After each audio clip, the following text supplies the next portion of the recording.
Bonjour à tous. Alors aujourd'hui, une vidéo sur la dépendance affective, sur la blessure de l'abandon et sur la blessure du rejet. Alors sachez quand même qu'il m'aura fallu de nombreuses années pour comprendre tous ces mécanismes profonds et karmiques, mais aussi conscients pour vous les expliquer aujourd'hui, en tout cas pour vous en donner une première approche, parce que moi-même, je me suis penchée sur la question depuis ces dernières années. J'ai même fait une formation, j'ai lu tout un tas de choses sur YouTube, j'ai lu des livres aussi, et vous allez voir un petit peu que le parcours n'est pas aussi simple que ça. Donc, je le rappelle, je suis lectrice du karma. Le karma, c'est une boîte qui veut dire passé, passé antérieur, ce qu'on a ramené inconsciemment de nos incarnations précédentes, pour ceux qui y croient, ou en tout cas d'un inconscient collectif, d'un inconscient familial et d'un inconscient personnel. Voilà, pour moi, cette vie-là est une continuité des autres vies, une continuité aussi de ce qu'on a à transcender dans cette vie-là, et ce qu'on a à avancer, ou en tout cas comprendre et guérir aussi. Voilà, donc là, en tant que lectrice du karma, je travaille sur la guérison des blessures du karma et des blessures inconscientes qui sont engrammées bien profondément en nous. Alors revenons au sujet. Voilà, parce que j'entends tous les jours quasiment un client sur deux qui me parle de sa blessure, de l'abandon, et qui me parle de la blessure du rejet. Je pense qu'ici tout le monde a pratiquement lu les livres de Lise Bourbeau sur les 5 blessures de l'âme, qui pour moi déjà sont des blessures plutôt d'ego plutôt que de l'âme. Mais en tout cas, je vais en faire un florilège, et je vais essayer de vous expliquer un petit peu les mécanismes que j'ai moi-même trouvé, interprété, subi aussi, vécu. Hein, c'est beaucoup de souffrance également, on est bien d'accord que là on va parler de votre souffrance, voilà, et essayer de déconnecter des choses, peut-être conscientes, peut-être intérieures, mais en tout cas pour essayer de déprogrammer en tout cas des choses en vous qui vont vous parler. Et puis si c'est karmique, eh bien vous pourrez prendre des séances avec moi, puisque dans le karma, vous ne pourrez pas y aller par vous-même. On peut avoir une compréhension consciente, mais dans le karma et dans l'inconscient, c'est plus compliqué d'y aller par soi-même. Alors, déjà pour commencer, il existe dans le karma la blessure de l'abandon et la blessure du rejet, mais pas au sens de Lise Bourbeau, hein. Dans le karma, elle est dans le karma affectif, bien sûr, mais surtout dans notre karma familial. Et elle est vraiment manifestée profondément par la peur de la séparation et la peur de la mort de l'autre. Donc, ça c'est irrationnel, c'est inconscient. Donc les gens qui ont vécu des relations dans le fuis-moi je te suis, suis-moi je te fuis, ça vous parle, hein. Alors ça peut être sur tous les plans qu'on a pu et qu'on peut lire sur internet, relations karmiques, flammes jumelles, jumeaux karmiques, enfin voilà, toutes ces relations-là de fuis-moi je te fuis, suis-moi je te suis, c'est une peur viscérale et inconsciente de la mort de l'autre et de la séparation. Et ça, c'est une peur karmique. On ne peut pas la trouver ailleurs que là. C'est irrationnel et il n'y a pas de bouton pour la défaire si ce n'est qu'une guérison. Donc vous pourrez beau la comprendre, vous allez la vivre. Voilà, ça c'est une déconnexion qui se fait dans le karma, qui s'est réactivée, qui sera active dans cette vie-là à travers les relations karmiques. Et autrement dit, tant qu'on n'a pas réglé ça, si vous souffrez de ça, c'est une guérison karmique. J'insiste là-dessus parce que c'est très profondément ancré. C'est lié souvent déjà à la peur et à la mort d'un conjoint ou d'une conjointe dans une vie précédente, de deuils qui ne se sont pas réalisés, qui ne se sont pas faits et qui se sont reproduits karmiquement à l'insu de votre plein gré dans cette vie-là. Donc ça déjà, c'est un des gros sujets de la dépendance affective, parce que forcément, si on fait une rencontre karmique, elle est très forte, il y a beaucoup d'attirance vraiment profonde, et puis eh bien, le fuis-moi je te suis, suis-moi je te fuis, on le vit intérieurement d'abord. Alors on le vit physiquement avec la personne, mais on le vit d'abord intérieurement. Et qu'est-ce qui se passe intérieurement? Eh bien, on a tellement peur que l'autre meure ou de la séparation qu'on va lui accorder beaucoup, beaucoup, beaucoup, beaucoup, beaucoup, beaucoup d'attention. voilà, on va être derrière les messages, les machins, voilà, on va attendre de l'attention et on va donner beaucoup d'attention. Et ça peut clairement faire fuir l'autre. Alors si lui déjà n'a pas conscience de cette peur de perdre l'autre, de cette peur de la mort de l'autre ou de la séparation, eh bien imaginez ce que ça peut donner avec quelqu'un qui par exemple a été extrêmement étouffé par sa mère dans l'enfance, ou par son parent, ou par son père, ou par ses grands-parents dans l'enfance, qui a reproduit ça de manière indirecte, eh ben, il va partir. Voilà. Donc cet excès d'attention qu'on peut avoir, c'est un étouffement parce qu'on a peur de perdre l'autre. Et ça, c'est très fréquent. Donc qu'est-ce qui se passe? C'est les voies des vases communicants. En plus vous allez étouffer l'autre, et plus il va avoir envie de se dégager, de récupérer sa liberté, de respirer tout simplement. Donc ça, c'est un point très important d'un dysfonctionnement intérieur lié à des blessures profondes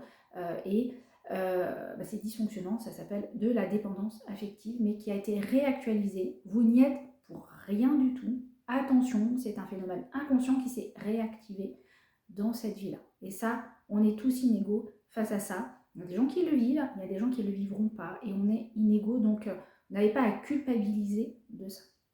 Donc après, on a aussi des choses beaucoup plus conscientes. En général, les gens qui me parlent de leurs blessures de rejet, de leurs blessures d'abandon, ils le vivent dans le couple, mais comme le dit bien Alice Bourbeau, en fait, on le vit d'abord dans l'enfance de manière totalement inconsciente. C'est comme ça, on grandit dans des familles qu'on a choisies.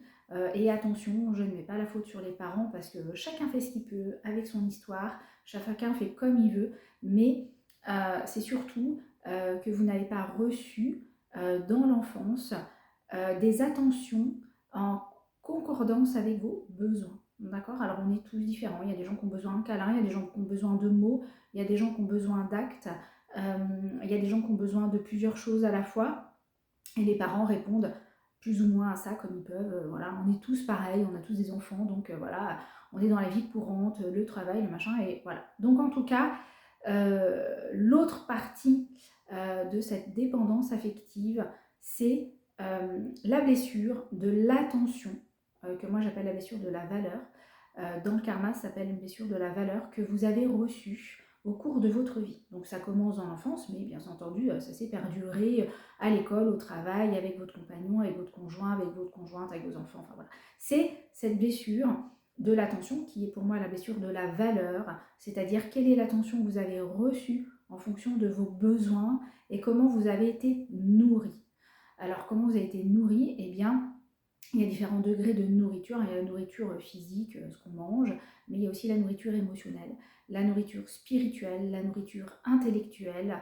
Il y a toute forme de nourriture qui peuvent exister et nos parents ne peuvent pas combler tous nos besoins, c'est pas possible. Et après, on va attendre que ce soit un compagnon qui les comble, c'est pas possible non plus, que ce soit nos enfants qui les comblent, c'est pas possible non plus. Donc ça, c'est la dépendance affective. Et c'est comme ça qu'on devient dépendant des enfants, d'une personne, des parents, des collègues de boulot, des amis, parce qu'on attend que l'autre réponde à nos besoins. Et tout simplement, ça c'est de la dépendance affective aussi, c'est parce qu'il y en a un dysfonctionnement intérieur, conscient et inconscient. Là c'est pareil, il faut aller voir dans les marques, je ne peux pas tout vous détailler au cours d'une vidéo, c'est pas possible. Mais quels sont vos besoins et comment vous pouvez d'abord répondre par vous-même à vos besoins, mais surtout qu'est-ce qui dysfonctionne dans cette attention que vous avez reçue ou pas reçue. Donc pour vous expliquer, la blessure du rejet souvent est vécue avec le même sexe. Donc qu'est-ce que en tant que femme, votre mère vous a donné comme attention? Sur quel type d'attention elle vous a nourri? Et là, il peut y avoir des grandes différences. Et ce qui peut être une attention pour une maman envers son enfant peut être vécu par l'enfant comme un étouffement, par une surprotection. Voilà, donc voilà, vous imaginez un peu ce que ça peut donner. Et puis, les petites attentions du quotidien font aussi de l'amour, d'accord, Mère Teresa disait que les actes d'amour sont dans les petites attentions du quotidien. Donc quand on a cette grosse blessure de l'attention et de la valeur, ça se voit très très vite, on reçoit des cadeaux à côté. Des cadeaux à côté, les gens ne vous connaissent pas, ils n'ont pas appris à vous aimer, donc ils ne savent pas ce que vous aimez. Donc vous avez une blessure de la valeur qui est à côté. Et puis cette blessure de l'attention, pendant longtemps, on la vit avec l'argent. Donc, qu'est-ce qui se passe? D'ailleurs, souvent les ados fonctionnent comme ça. Tu m'achètes le super sac, les super baskets, les machins, les trucs de marque, parce qu'ils ont tendance à accorder la valeur et l'attention de leurs parents dans un côté monétaire. Donc ça, c'est un fonctionnement qu'on a naturellement. Des fois, il y a des femmes qui l'ont encore même en grandissant, qui ne se détachent pas de cette attention, qui vont mesurer l'amour et leur attention en fonction de la valeur du cadeau qu'elles reçoivent ou des cadeaux qu'elles reçoivent. Ça, c'est assez courant. Alors, ça n'empêche pas de faire des cadeaux de valeur, attention, c'était pas ça. Mais voilà, bien sûr que tous les gens qui reçoivent des cadeaux n'ont pas de blessure. Voilà. Mais en tout cas, donc voilà, pour les femmes qui n'ont pas reçu de cadeaux, par exemple. Alors, du côté des hommes, je ne sais pas trop comment ça fonctionne. Moi, je suis une femme, donc j'ai beaucoup expérimenté, regardé autour de moi et je vous transmets aujourd'hui un vécu de femme. Mais voilà, j'ai pas forcément un vécu d'homme, donc voilà.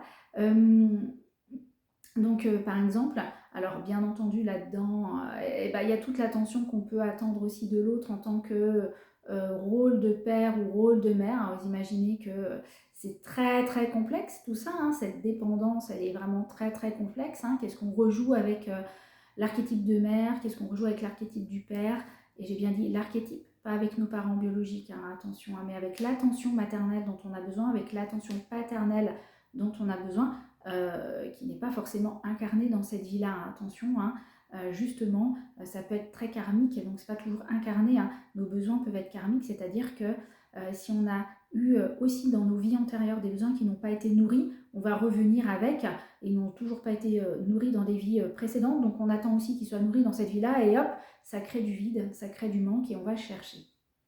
Donc voilà, il y a toute une notion justement là de valeur monétaire ou d'attention qu'on peut avoir pour nous-mêmes en fonction de l'amour. La valeur monétaire et l'attention, c'est ce qu'on appelle la reconnaissance au travail, travailler pour de l'argent. Plus on a cette sensation de valeur, d'attention, etc., plus on va penser avoir une augmentation, on va penser pouvoir demander un salaire plus élevé, et hop, patatrac, ça marche pas.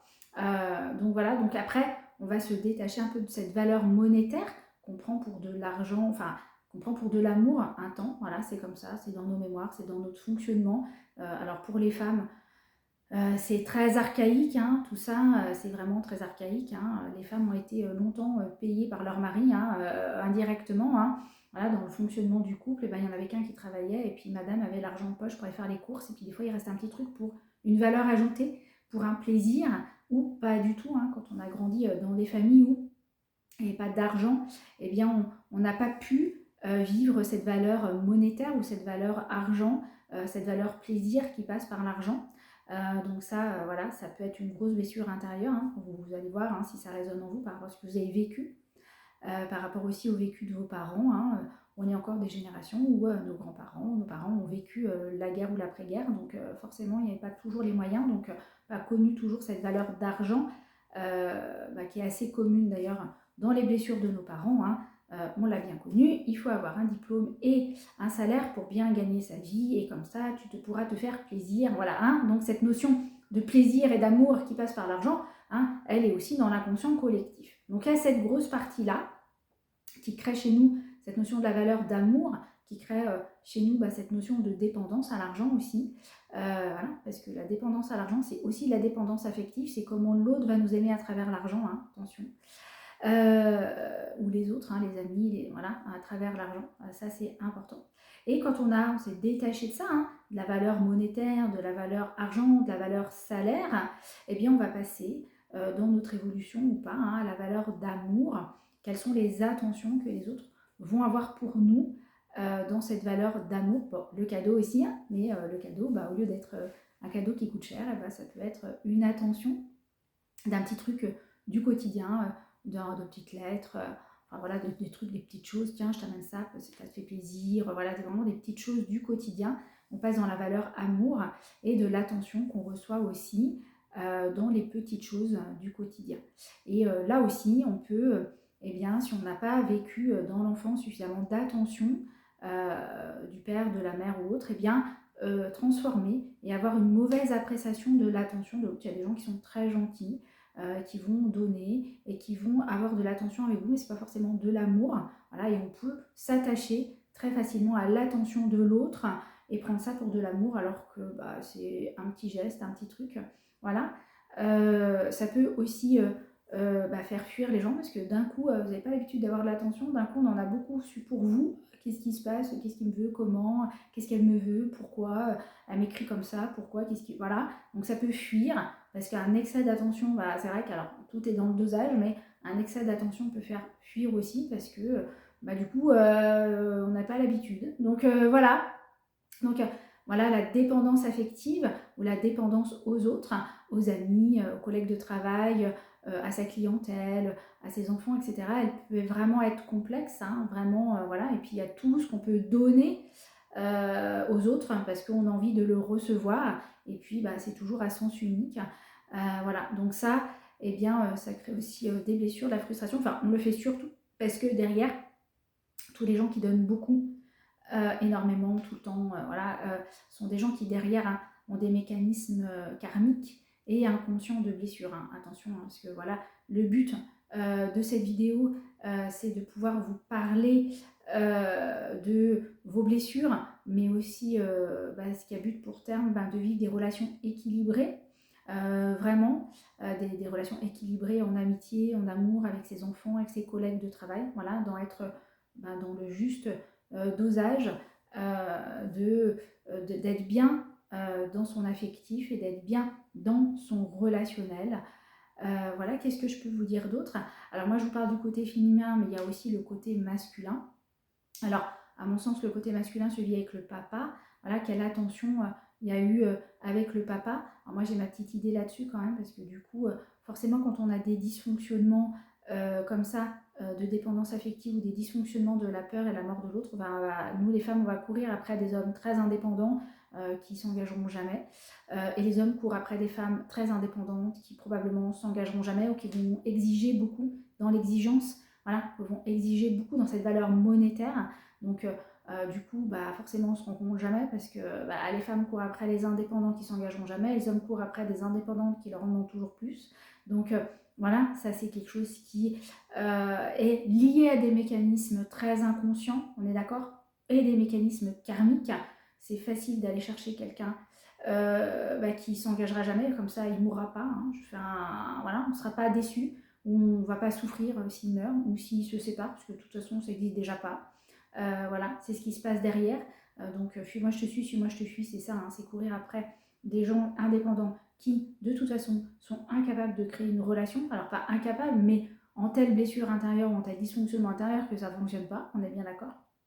Ok, voilà, donc les hommes, pour moi, ont tendance à avec ce dysfonctionnement masculin. Alors, ça peut être des petites choses, hein, attention, pas des gros machins, attention, juste à prendre conscience de ce dysfonctionnement pour que ça se résout, hein, tout simplement, hein, on est bien d'accord, hein, voilà, qui vont courir après des femmes fortes, voilà, qui vont incarner un peu un masculin à travers la femme. Donc il y a un truc d'Oedipe hein, là-dedans, hein, on est bien d'accord aussi, hein, il y a un mécanisme oedipien là-dedans, hein, voilà, on cherchait une mère, un père, un machin, voilà, on est bien d'accord que au départ, tout ça, c'est pas bien calé. C'est après, hein, quand on commence à prendre conscience qu'on peut avoir des dysfonctionnements dans l'affectif parce que nos relations ne fonctionnent pas, qu'on peut avoir un dysfonctionnement dans notre relationnel parce qu'on a des difficultés à créer du lien, qu'on va commencer à se poser des questions et à guérir vraiment et à se prendre en charge, surtout pour guérir, parce que je crois que déjà ça commence par là. Comment dire oui, ça commence par là, c'est-à-dire cette prise de conscience qu'on a des choses à guérir, que ce n'est pas toujours la faute de l'autre, surtout pas d'ailleurs, que l'autre est comme ci, comme ça, que l'autre est...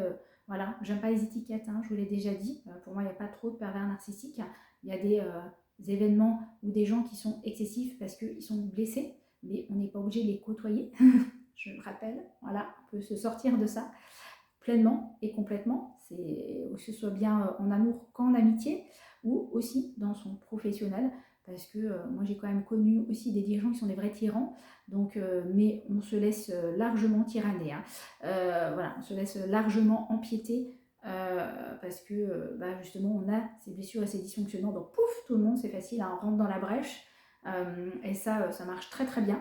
Donc voilà, c'est pas non plus tout le monde qui rencontre des patrons difficiles ou des employeurs compliqués ou des dirigeants tyranniques, voilà, hein. Et puis ils ne sont pas toujours tyranniques avec tout le monde, hein, je le précise au passage parce qu'il y a beaucoup de souffrance aussi dans la vie professionnelle quand on a ces blessures-là. J'en parle en connaissance de cause, hein. Enfin, voilà, avant de pouvoir faire ce travail-là, j'ai vécu ça.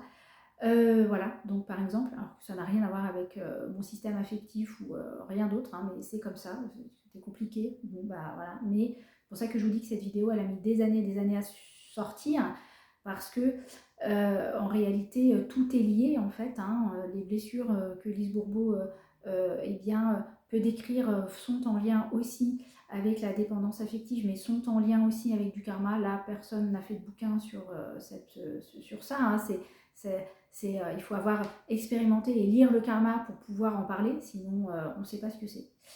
On ne peut pas parler de quelque chose qu'on n'a pas vu, c'est compliqué. Enfin, je ne vois pas comment on peut parler de quelque chose qu'on n'a pas expérimenté. À part avoir lu des livres et retranscrire ce que les autres ont déjà écrit, c'est pas possible. Donc voilà ce que je peux vous dire sur ces blessures de l'abandon, sur ces blessures du rejet, sur cette dépendance affective et surtout sur cette prise de conscience de ce dysfonctionnement que l'on peut avoir de nous-mêmes par rapport à l'amour et par rapport à la relation qu'on peut avoir des autres, qui vient déjà pour moi à la base d'un problème de valeur profonde de nous-mêmes et d'attention qu'on a reçue ou pas, ou d'attention décalée qu'on n'a pas reçue ou qu'on attend de l'autre. Et ça, pour moi, ça fait partie, c'est intégralement chez les femmes et chez les hommes. Donc on va attendre que l'autre veuille bien nous donner, nous accorder de l'attention, et c'est aussi un moyen d'exister. Donc attention à ça aussi, donner son bâton d'existence à quelqu'un, c'est-à-dire attendre qu'il nous donne de l'attention, parce que c'est une façon pour nous d'exister. Voilà, c'est valable chez les hommes et chez les femmes. Mais c'est aussi valable chez les enfants. Hein, les enfants qui sont turbulents, etc., qu'est-ce qu'ils veulent? Votre attention, parce que c'est la seule façon qu'ils ont pour vous d'exister. Hein, ils ont aussi des blessures. Ne l'oubliez pas, hein, c'est pas parce qu'on s'en rend compte, nous, à l'âge adulte, parce qu'on arrive dans des dysfonctionnements de couple et dans des dysfonctionnements affectifs, que les enfants n'en sont pas porteurs. Petite aparté, mais importante, d'accord? Parce que vos enfants aussi, ils peuvent très bien avoir très peur, de manière irrationnelle, de perdre leur papa ou de perdre leur maman. C'est pas conscient chez eux, mais la peur de la mort, elle existe aussi chez les enfants, hein, d'accord? C'est une peur karmique et elle existe aussi et déjà dans l'enfance. Donc après, ça passe à la peur du décès du conjoint, mais voilà, ça peut commencer déjà dès l'enfance à la peur de ça. Alors, je ne ferai pas de dessin, hein, mais tous les enfants qui sont en garde alternée, etc., qui passent de papa à maman, voilà, hein, pas facile, d'accord? Inconsciemment. Donc voilà, demandez-vous aussi pourquoi. C'est pas toujours la faute du papa ou de la maman qui n'a pas un problème d'éducation, etc. C'est aussi, ça peut venir aussi directement du karma de l'enfant, voilà, de ce qu'il a déjà vécu dans des vies antérieures. Il vous a déjà peut-être perdu dans une vie antérieure. Imaginez bien ce que ça peut donner aujourd'hui avec des parents qui divorcent. Je vois papa une semaine sur deux, je vois maman. Alors il y a des enfants qui le comprennent très bien, puis d'autres c'est irrationnel. Donc voilà, c'est aussi une dépendance affective de l'enfant. Donc voilà, c'est une aparté, mais après, en devenant adulte, eh bien, comment dire, ça prend des proportions différentes, où ça se pose sur autre chose, tout simplement. Donc voilà, le fait de pas, ça j'en ai parlé dans le karma affectif affligé, mais le deuil de gens et de deuil d'illusions aussi dans les attentions. Ça fait partie de la dépendance affective. Alors c'est un petit peu compliqué, mais on peut avoir une dépendance affective dans les rêves, dans nos fantasmes, dans ce qu'on voudrait vivre, dans les projections que l'on fait de notre vie. Et on peut être très dépendant à ça, très dépendant à nos projections de vie, parce qu'on va interpréter des petits gestes, des petites choses comme étant de l'amour, c'en est pas. On va interpréter des comportements, voilà, on va interpréter, eh bien voilà, on est très imaginatif, on va réussir à se faire des films vraiment, et on peut dépendre totalement aussi de toute cette partie illusoire incarnée par les rencontres d'âmes, les flammes jumelles. Alors là, je vous passe le florilège de ce à quoi on peut être dépendant, parce qu'on a des blessures karmiques derrière, je le répète. Mais en tout cas, on peut s'auto-convaincre que la relation, elle est ceci, elle est cela, c'est mon âme sœur, c'est mon truc, c'est machin, mais ça marche pas. Mais voilà, hein, ça aussi, c'est une dépendance. C'est une dépendance au type de relation. C'est une dépendance à la relation. Sans lui, je ne peux plus vivre. Je suis revenue sur Terre pour cette personne, alors que je ne m'accorde aucune importance, ça c'est même pas que je suis là. Voilà, j'ai le sentiment vraiment important, mais on devait se retrouver dans cette vie-là. On devait absolument se retrouver dans cette vie-là.